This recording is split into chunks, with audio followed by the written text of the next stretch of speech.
Salut, c'est Rockmilk et bienvenue sur cet ultra résumé numéro 7 de la série Asphax Co 3 qui a pour objectif de transformer plus de 10 heures de live Twitch en une vidéo narrative YouTube de 5 à 10 minutes. Bon visionnage et n'oublie pas de t'abonner. Aujourd'hui, je suis super enthousiaste car durant ce live, on va partager une soirée de jeu avec Lenny, Vrodka et Yukan Sama. J'ai besoin d'aide pour aller chasser le centipède géant et ils se sont portés volontaires. C'est super gentil de leur part et je leur prépare des fioles de miel pour se soigner en cas d'empoisonnement. Yuk, en plus de proposer son aide, claque son abonnement dans la foulée. Si après ça vous n'allez pas vous abonner à sa chaîne, c'est vraiment que vous êtes sans cœur. Non, je plaisante, mais allez vous abonner à sa chaîne quand même. On retrouve notre petite équipe près des éléphants Yukan Sama et en route vers l'endroit où Lenny en a croisé un derrière chez Azuxia. On va vraiment retourner la zone, tomber sur un spawner à zombies et explorer de fond en comble un mineshaft. Et pourtant je déteste le mineshaft, mais on ne va pas tomber sur un seul centipède géant. Retour au village, on s'équipe d'élytres, on achète quelques feux d'artifice et on file un peu plus loin explorer de nouveaux horizons. Cette jolie grotte sera notre deuxième terrain de jeu, et même si elle est pleine de mobs, toujours pas de centipèdes géants. On sait même pas s'ils sont gros ces machins au final. Mais au détour d'une zone bien ouverte, il est là. Ah effectivement, il est plutôt balèze l'astico. Dans l'action, Lenny va se faire démonter par un Enderman, tandis que Yukan va se faire croquer par le centipède à plusieurs reprises. Tout comme Lenny. Ce machin est d'une violence.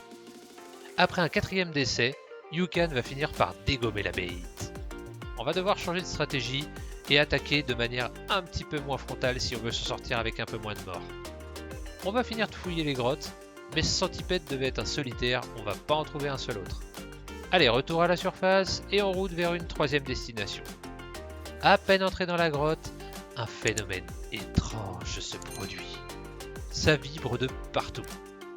On va rapidement trouver le coupable, un Rocky Roller, et lui loger une flèche entre les deux oreilles. Là encore, on va arpenter beaucoup de grottes, sans voir une seule antenne de centipède. À croire que ces monstres sont malgré tout assez rares. Vrodka décide d'arrêter l'exploration après cet échec, et nous décidons de faire une ultime tentative dans une crevasse géante dénichée par Lenny. Une chose est sûre, il y a du mob là-dessous. Et du diamant. Cool, au moins on n'aura pas tout perdu.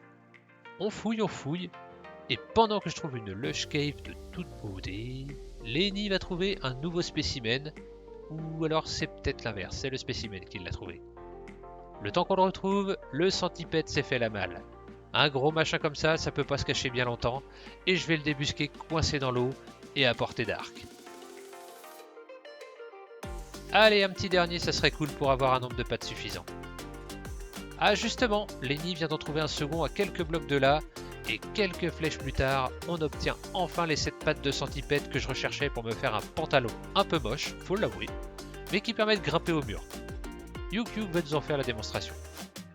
Waouh, trop classe! Durant le deuxième live, je me sens plutôt courageux et je veux farmer le Mimikube dans l'end. Après renseignement, ces machins copient uniquement nos armes qu'on a dans les mains et le casque, donc normalement si je m'équipe de mon armure sans le casque et d'une épée en bois avec butin 3, je devrais pouvoir les affronter sans prendre trop de risques. Allez, direction l'end avec ma tête de citrouille. Ah, malheureusement pour ma mission, il semblerait que les créatures aient été désactivées sur le serveur. On va donc changer de cap et farmer les shulkers, bon, parce que c'est toujours pratique. Les coffres dans les cités sont quand même plutôt magnifiques. Comme cette cité n'a pas de bateau, j'aimerais quand même en trouver une seconde pour récupérer une autre paire d'élytres juste au cas où. Je vais voler dans l'end pendant un bon quart d'heure avant de trouver une seconde cité, et ce coup-ci il y a un bateau. Les élytres en plus sont encore en place et les coffres sont remplis de trésors. Ajoutons à ça une quinzaine de carapaces de shulkers, ce fut une expédition plutôt profitable. Comme nos plans de départ sont tombés à l'eau, on va faire un petit peu de décoration intérieure du salon avec son armoire normande et sa table en chêne noir. On me propose d'ailleurs de faire une horloge, mais comme il faut une cloche, on va partir en expédition. Décidément, je vais beaucoup voler durant cet épisode et je ne trouve pas ce que je veux. On va trouver un temple sous-marin, un marais avec une tortue alligator, des gazelles, un éléphant, des ornithorynques et même des crocos. Et enfin, on va trouver le fameux village, mais qu'est-ce que ça aura été long. On va ensuite finir notre session décoration par la cuisine et j'adore vraiment le résultat. Pour le troisième live, comme on a récupéré des ornithorynques récemment, je veux leur faire un petit enclos et une ferme qui me permettra de récupérer des trésors grâce à eux. On commence donc à creuser le sous-sol pour aménager la zone. C'est alors que j'entends l'orage tomber et c'est le moment idéal pour aller voir le piège à chevaux zombies. La foudre va bien taper, mais malheureusement, pour l'instant, le piège ne va pas se déclencher. C'est pas grave, ça sera pour la prochaine fois. Pour un gros projet que je veux faire dans la suite de l'aventure, je dois descendre trouver une grotte et je crois qu'il y en a une énorme en dessous de ma maison. On commence donc à descendre et on fera l'enclos à ornithorynque sur le trajet. Ici, ça sera parfait. Je dégage une bonne petite zone et je commence l'aménagement d'un petit bassin. Je pars chercher de l'argile et je tombe sur un crocodile qui va me laisser un œuf à sa mort. On va pouvoir avoir notre croco de compagnie et ça, c'est trop bien. Un petit bloc de lumière sous-marine, de l'eau dans le bassin, du corail, de la verdure et des globéries au plafond. Nos petits protégés vont vraiment être au paradis des ornithorynques. D'ailleurs, il est temps de les libérer. On va alors créer la fameuse machine. Quand ils mangent de la redstone, ils creusent dans l'argile pour dénicher des trésors. On va donc faire une construction classique à base de wagons entonnoirs et les premiers trésors tombent dans le coffre. Parfait.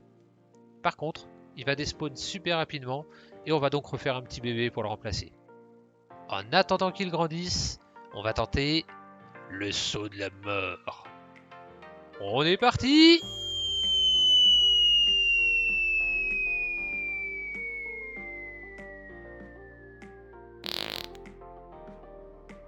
Comme mes ornithorynques déterrent plein d'esticots, on va se lancer dans la reproduction des singes capucins.